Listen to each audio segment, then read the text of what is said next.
एक प्रेशर और भी है, और वो प्रेशर जो है वो इतना खौफनाक है कि मैं आज सैयद मोहम्मद अली साहब देख रहा था कि कनाडा से लेकर यूरोप तक ये तहरीक फैल चुकी है और ये जंगल की आग की तरह फैलती चली जा रही है। आप क्या समझते हैं कि इतना जो अनप्रेसिडेंटेड एक रिएक्शन आ रहा है और ख़ुद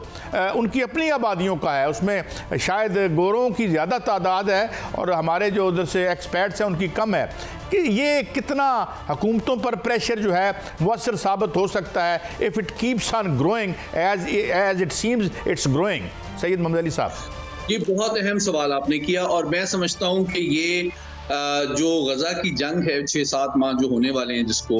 आप देखिए कि ये जो मगरबी उसूलों, जमहूरियत, आलमी कवानीन और जो इंटरनेशनल लिबरल ऑर्डर है उसके लिए एक सबसे बड़ा टेस्ट है जिसने उसकी हकीकत दुनिया के सामने वाजे कर दी है। तो एक तो ये पहलू है। दूसरी बात ये है कि आपको याद होगा कि चंद माह कबल जो अमेरिका की चोटी की दुनिया की बेहतरीन यूनिवर्सिटीज़ हैं, जिसमें हार्वर्ड यूनिवर्सिटी है, उनके प्रेसिडेंट को बुलाया गया यूएस कांग्रेस में और उनके ऊपर बहुत शदीद तनकीद की गई कि जनाब आपके कैंपस में इस तरह की तकारीर और बयानियाँ क्यों मुरतब किया जा रहा है जो कि फ़लस्तीनियों के साथ हमदर्दी की जा रही है, जबकि अमेरिका की पॉलिसी तो इसराइल की पुष्ट पनाही की है। और इस बाद उनका दबाव इतना बढ़ा कि हार्वर्ड यूनिवर्सिटी की प्रेसिडेंट को रिज़ाइन करना पड़ा, इस्तीफ़ा देना पड़ा। लेकिन बतदरीज आपने देखा कि ये अमेरिका की जो 6 बड़ी यूनिवर्सिटीज़ हैं, चाहे वो UCLA हो, कोलंबिया हो, बर्कले हो, हार्वर्ड हो, येल हो, इन तमाम top universities in the world जो है वहां पे बहुत बड़े पैमाने पे इस वक्त मुजाहरे हो रहे हैं और इसका यकीनन आने वाले जो अमेरिकी इलेक्शंस हैं उस पर भी बड़ा गहरा असर पड़ सकता है। और इसी वजह से आप देखें कि बाइडेन एडमिनिस्ट्रेशन इस प्रेशर का असर ले रही है और उनको इस बात का एहसास है कि जो नॉन वाइट वोट है, ख़ास तौर पे माइनॉरिटीज़ का, ब्लैक्स का, मुसलमानों का, अरब्स का, इमिग्रेंट्स का, वो लूज कर सकते हैं अगर ये बिल्कुल खुल्लम खुल्ला इसी तरह इसराइल के साथ खड़े रहे और इस तनकीद को उन्होंने संजीदगी से ना लिया। दूसरी तरफ जानिब आपने जिस तरह कहा, बरतानिया, फ्रांस, कनाडा, दीगर ममालिक में भी एक आलमी एक तरह की मुहिम बन रही है और यकीनन इसका जो असर है वो न सिर्फ अमेरिका के ऊपर पड़ेगा, इसराइल पर पड़ेगा, बल्कि उन तमाम रियासतों पे पड़ेगा जो कि इसराइल की पुष्ट पनाही कर रही हैं। अच्छा सैयद मोहम्मद अली साहब, टोनी ब्लिंकन साहब भी जो है बड़े तूफानी दौरे कर रहे हैं, चाइना गए हैं, सऊदी अरब भी गए, हमारे यहाँ भी उनके कुछ दूसरे तीसरे दर्जे के डिप्लोमेट आए हैं। अभी आपने थोड़ी सी बड़ी अहम बात की कि ये जो लिबरल डेमोक्रेसी का फसाड था, ये जो एक टार्च बेरर ऑफ सिविलाइजेशन जिसे हम कहते हैं, ये तो यूं लगता है कि उनकी आबाद हमारे सामने तो पहले ही नंगा था जो हमारे साथ वो कॉलोनियलिज्म में करते रहे हैं। अब ये लगता है कि उनके अपने झंडे, उनके अपने, मुझे एक साबिक वजीर बता रहे थे कि उनका अपना झंडा, गोरे जो हैं वो अमेरिका में अपने झंडे जला रहे हैं। तो don't you think this is also crisis of the liberal democracy? And secondly, why they are so scared of Iran? Iran की वजह से क्या ब्लिंकन आ जा रहा है कि भाई ईरान को रोका जाए इन केस अगर कोई रिटेलिएट करता है इजराइल? सैयद साहब देखिए, मैं समझता हूं कि जिस तरह मैंने पहले कहा कि पूरा दूसरी जंग अजीम के बाद जो वेस्टर्न लिबरल ऑर्डर है वो इस वक्त बुरी तरह यूं समझें कि हिल चुका है। और मैं सिर्फ ये मगरबी दुनिया और फ़लस्तीन और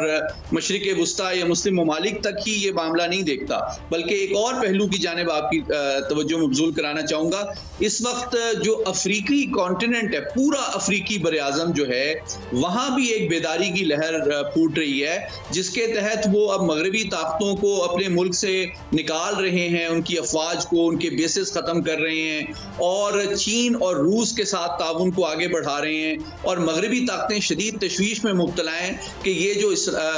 वो 500 साल से इस्तेहसाल करते रहे हैं इंसानी और कुदरती वसाइल का अफ्रीकी बर-ए-आज़म में, अब वो मजीद जारी नहीं रहेगा। तो आप देख रहे हैं कि चाहे माशी मामलात हों, चाहे सलामती के मामलात हों, चाहे आलमी अदालत के मामलात हों। अच्छा अली साहब, आई एम सॉरी, मैं इंटरजेक्ट कर रहा हूँ क्योंकि थोड़े वक्त में ज़्यादा फ़ायदा उठाना चाहता हूँ। आपने कहा ये ब्रिक्स की कल खबर आई थी जिसमें एक बड़ा ह्यूज रकम उन्होंने बताई कि जो डी डॉलराइजेशन की मूवमेंट बन रही है। और मैं एक फिगर अभी कुछ अर्सा पहले पढ़ी कि रिजर्व बैंक्स के पास अब 59% से ज़्यादा डॉलर्स नहीं है, मुमकिन अब कम हो गए हों, ये पुरानी फिगर है। तो डू यू थिंक कि ये जो एक रिवोल्ट है अमेरिका के खिलाफ, इसकी माशी डायमेंशन जो है ये भी अब थ्रेट बन रही है इस ब्रिक्स के हवाले से? देखिए, आपने बहुत अहम सवाल किया। मैं समझता हूं कि जो आलमी ऑर्डर है उसके जो तीनों बुनियादी पिलर हैं, सलामती का पिलर जो है, डिफेंस एंड सिक्योरिटी का, इकोनॉमी का पिलर है और कानून और ह्यूमन राइट्स का पिलर है, ये तीनों पिलर जो हैं इस गजा की जंग के बाद बुरी तरह समझें कि वो हिल चुके हैं। और आपको नजर आता है कि ब्रिक्स का इमरजेंस, डी डॉलराइजेशन का जो प्रोसेस है, जो आलमी ताकतों का बतदरीज डॉलर के ऊपर आलमी करेंसी के तौर पे इस्तेमाल और उस पर इन्हिसार है, वो भी तेजी से कम हो रहा है। और वो अपनी लोकल या बायलैटरल करेंसीज के जरिए तिजारत को फरोग दे रहे हैं। और इसमें सिर्फ अमेरिका के मुखालिफ मुल्क नहीं बल्कि उसके करीबी हलीफ चाहे भारत ही हो, जो कि आप जानते हैं कि उनका इंडो पैसिफिक स्ट्रैटेजी में सबसे अहम पार्टनर है, वो भी ब्रिक्स का एक बड़ा कलीदी रुकन है। इससे अमेरिका में मजीद तशवीश पैदा हो रही है कि उसके जो करीब तरीन इत्तेहादी और अलीफ भी हैं वो भी अमरीकी मईशत पे मुकम्मल तौर पे इन्हिसार नहीं कर रहे हैं। और ना सिर्फ करेंसी जो डॉलर है पूरी दुनिया में जिस तरह वो डोमिनेट करती थी तिजारत को, उसके लिए चैलेंजेस पैदा हो रहे हैं, आलमी कवानीन और आलमी इदारों के लिए चैलेंजेस पैदा हो रहे हैं, उसके ऊपर जो डेवलपिंग वर्ल्ड है उसका एतमाद बहुत कमजोर हो चुका है। और साथ ही साथ जो सलामती का निज़ाम है उसमें भी पावर का जो बैलेंस है, ताकत का जो तवाजुन है, चाहे वो जनूबी एशिया में हो, चाहे मशरिक़े वुस्ता में हो, चाहे मशरिक़े भाई दो सवाल और, यानी ये बैलेंस जो है वो डिस्टर्ब हो रहा है। कुछ 650 बिलियन डॉलर के इस साल उन्होंने कहा हमने जो आपस में ट्रेड किया है, लोकल करेंसीज में बात हुई। आखिरी दो सवाल आपसे, ईरान पाक जो पाइपलाइन है क्या इसका कोई फ्यूचर है? एंड प्लस इजराइल हमाकत करेगा इन हालात में ईरान पर हमले की? लेकिन पहले मैं दूसरे सवाल का जवाब जल्दी से दे देता हूं। मेरे ख्याल में इसराइल को इस बात का 3 एतबार से बहुत अच्छी तरह समझ आ चुकी है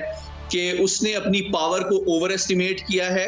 और मगरबी ताकतें जिनकी पुश्त पनाही पे वो इतनी दीदा दलेरी से पूरे खित्ते पे अपनी अजारादारी चाहता था, उनकी जो सपोर्ट है सियासी, सिफारती और दिफाई, उसमें भी कमी आ रही है, नंबर 1। दूसरी बात ये कि खुद इसराइल के अंदर भी बहुत से ऐसे सियासी कुव्वतें हैं जो बेंजामिन नेतन्याहू की सोच और पॉलिसी से मुत्तफिक नहीं है। और तीसरी बात ये कि इसके जरिए से जो अब्राहम एकॉर्ड था और I2U2 है वो भी बुरी तरह मुतासिर हुआ है। और तो इन तमाम चीज़ों को सामने रखते हुए फिर ईरान ने जो हमला किया इसराइल के ऊपर, उसके जरिए से ईरान ने यह भी साबित किया कि इस खित्ते में वो ताकत का तवाजुन बरकरार रखना चाहता है और इसराइल की डोमिनेंस को वो चैलेंज करना चाहता है पॉलिटिकली, आइडियोलॉजिकली और मिलिटरीली। तो इसके जरिए से अब इसराइल को पता है कि मजीद अगर कशीदगी को वो हवा देता है तो उसकी सियासी, सिफारती और दिफाई सपोर्ट जो है वो मुतासिर होगी, दाखिली सतह पे भी और आलमी सतह पे भी, जो कि यकीनन उसके लिए एक सस्टेनेबल बात नहीं है। और जो पहली बात है आपकी ईरान पाकिस्तान गैस पाइपलाइन की, मैं समझता हूं कि देखें अमेरिका की ये पॉलिसी है कि ये 4 ममालिक चीन, रूस, शुमाली कोरिया और ईरान के ऊपर तिजारती पाबंदियां लगाई जाएं, उनके ऊपर माशी दबाव बढ़ाया जाए। तो असल बात हमारी सिफारतकारी की है कि हम किस तरह अमेरिका को कायल करते हैं कि देखें ईरान जो है जापान के साथ, भारत के साथ, चीन के साथ, जर्मनी के साथ, जिनमें से कई ममालिक अमेरिका के इत्तेहादी हैं, उनके साथ भी तिजारत बरकरार रखे हुए कहीं बड़े पैमाने पे जितनी कि पाकिस्तान की है, पाकिस्तान की तो बहुत थोड़ी सी $2 अरब की तिजारत है। तो हमारा जो ईरान के साथ तवानाई की जरूरियात पूरी करने की ख्वाहिश है या तिजारती मंडी बनाने की ईरान को एक कोशिश है, वो किसी तीसरे मुल्क के मफादात के खिलाफ नहीं है, बल्कि उसका ओनली मकसद जो है, उसका वाहिद मकसद मकसद अपने मुल्क की तरक्की और खुशहाली है, अपनी तवानाई की ज़रूरियात पूरी करना है और कोई आलमी सतह पे अमरीकी मफादात को नुकसान पहुंचाना नहीं है। ये बात हमारी सिफारतकारों की जिम्मेदारी है कि वो अमरीका को कायल करें, क्योंकि भारत की पाकिस्तान से कहीं ज़्यादा ईरान में इन्वेस्टमेंट भी है और ट्रेड भी है। अगर उस पे अमरीका को कोई एतराज़ नहीं है तो फिर पाकिस्तान से